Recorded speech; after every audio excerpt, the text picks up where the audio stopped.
Welcome to another edition of Mark's Inspiration. Got the D-Man here, and I'm glad you could join me as always. Today's topic is going to be dealing with people or friends or family who try to hold you back or drag you down. Many people you will find in your life will try to hold you back or drag you down. They don't do it on purpose. I think sometimes they're just afraid of losing a friend, a family member. Many times your mother or maybe even your father will encourage you not to do something or try to discourage you because they don't want to see you fall or fail or get hurt. They actually do it because they love you. They're trying to protect you. You have to remember, as a father or a mother, they spend their whole life trying to keep you from getting hurt when you're a young child, because it's almost like we're trying to test the limits, or we are. We don't really know we have limits. And actually, all the limits that we have are really self-imposed or imposed by other people, and we took them on. We believed in them. We chose to accept those limits. If that were not true, we would not have advanced as a civilization as far as we have. We would not be flying in airplanes. We would not, of course, went to outer space. We would not even be in the USA if that's where you are. Because remember, the earth was flat, right? If you sail out too far, you're going to fall off the end. And that was proven because many sailors left and never came back. So they must have sailed off the edge of the ocean, right? That was the scientific proof they had in those days, the evidence of what they did not see. But someone believed the evidence of what they did not see in the opposite way. They believed that there was something out there besides the edge where they would fall off the edge of the world. So we had Columbus, who discovered America. Well, I don't know if he really discovered it, but that's the way the history books wrote it. Someone discovered it. Actually, the Indians discovered it before we discovered it coming from Europe. But that's a whole nother video of history. I like history, but today we're talking about those people who will keep you back, keep you from sailing to distant shores out of fear of you getting hurt or them wanting to not lose a friend or a lover or a husband or a wife, whichever it happens to be. And I found this article on the internet written by, let me see who it's written by, Quincy Seal. A 7-step approach for dealing with friends who drag you down. So let's go through this and see what Quincy has to say. Excuse me. Making the decision to improve upon yourself and actually following through can be one of the most rewarding experiences in a lifetime. We can all stand to become better people. I don't really like to use the word better people because that implies that you're not good enough. Okay, but I say it. But it's better to say, I think, we can all change and become more of what we desire to be. All right, if you're like the rest of us, at some point you felt unfulfilled and didn't or still don't feel like you're living up to your true potential. And since most people do not feel they have the power to change themselves, when you finally dig your own heels in enough to gain some momentum, do not be surprised if you meet resistance along the way. And resistance, that usually is the people closest to you. Sometimes the people who love you the most. Because as I said, they don't want to see you get hurt. They're trying to protect you. They know that you're taking a risk. Just like if you were climbing a tree when you were a child. Your mother may come out and say, get out of that tree before you fall down. But you climb the trees anyway. And if you're still here today and you're not crippled or have broken arms and legs, you didn't fall down, did you? But your mother didn't want you in that tree because she was afraid you would get hurt. That's their job, to protect you. Indeed, sometimes it feels like your entire social circle turns on you as you start seeing results. I've experienced that many times in my life, but the one time I remember the most was when I started boxing. And I quit smoking weed, and I quit drinking, and my friends, my party friends, they would hand me a joint when I was still hanging around them, and, oh, come on, just take one hit. And they felt like I was shunning them, like I thought I was better than them. And eventually I moved to a different town. And that was just the way it was. They felt like I was leaving, or sometimes when you try to improve yourself or make a change in your life, those people see that in you, and then they have to look at themselves and ask themselves why they aren't moving toward the potential they know they have. So if they can hold you back, then they feel better about themselves. And all of this is done usually on a subconscious level, I would say more often than not. So it's not like they don't want you to be happy or successful. It's just a reflection back on them of how they feel about themselves, or they feel like they need to be doing more. And if you are and they aren't, they don't want to see that in themselves. So they prefer you stay with them where they are. And then sometimes they just don't want to lose you as a friend. They see you moving out, moving ahead, and leaving this social circle you've been involved in for years, maybe. Or if it's your family environment, your circle of your family. Maybe you're going to move to another state, and you've been living at home until you were 18 or 20 years old. There are many situations you could apply this to, or you could be in here, where your people will try to hold you back. Okay, let's go on now. Friendship can be a double-edged sword. Your friends enrich your life. They are the primary characters in the memories you play of your past.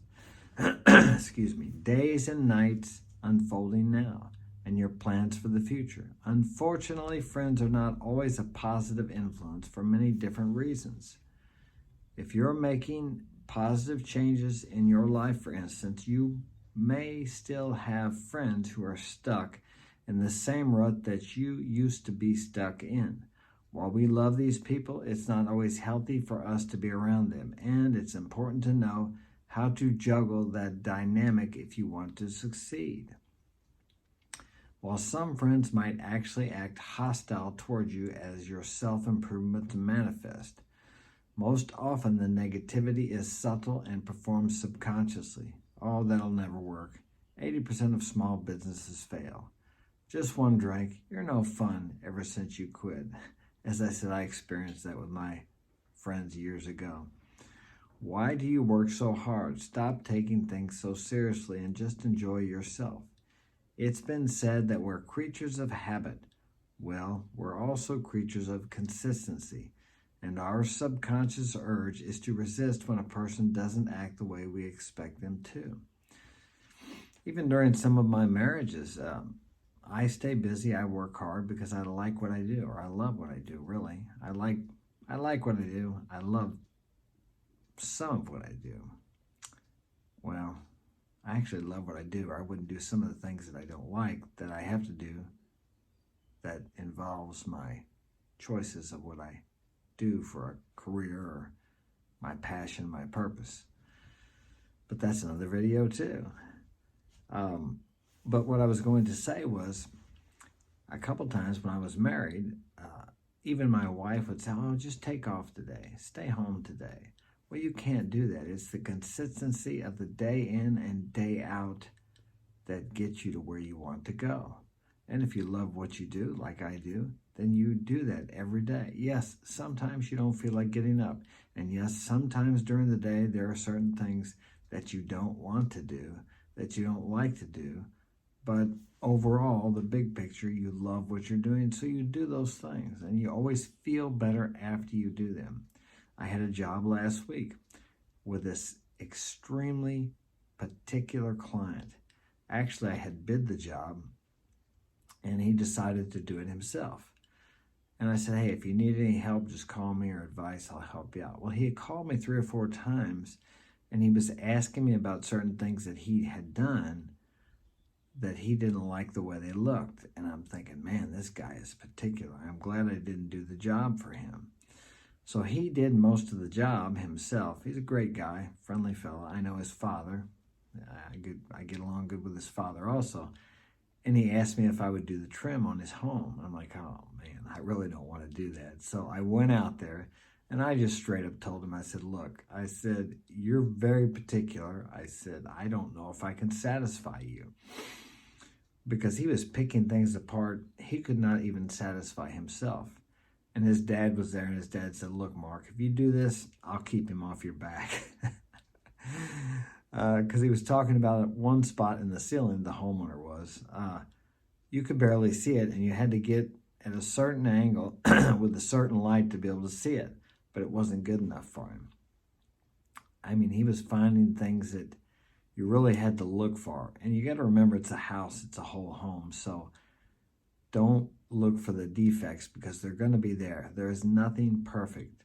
I mean, I used to be the same way when I was younger, so I understood how he felt. But then again, if he wants me to do business with him, he's got to realize. So I just told him straight out, remember, it's not a car. There's a lot of square foot here we're doing. It's not going to be perfect. So anyway, we decided to go ahead and work together. And so far, he's been happy. But I've done an extra special job for him, but I also charged him for it. Okay, so you have to learn how to deal with people like this. They're not impossible. They're just extremely particular. But your ability to get along with people will be in direct relation to your success in life and a variety of different people. So let's continue here. Kind of got off the track. It's been said, okay, well,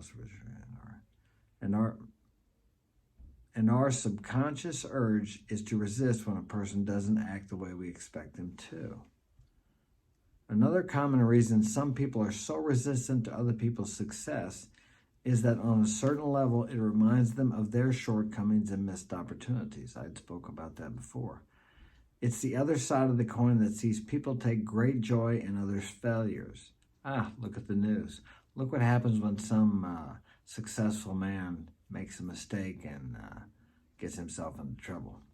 The news jumps right on that.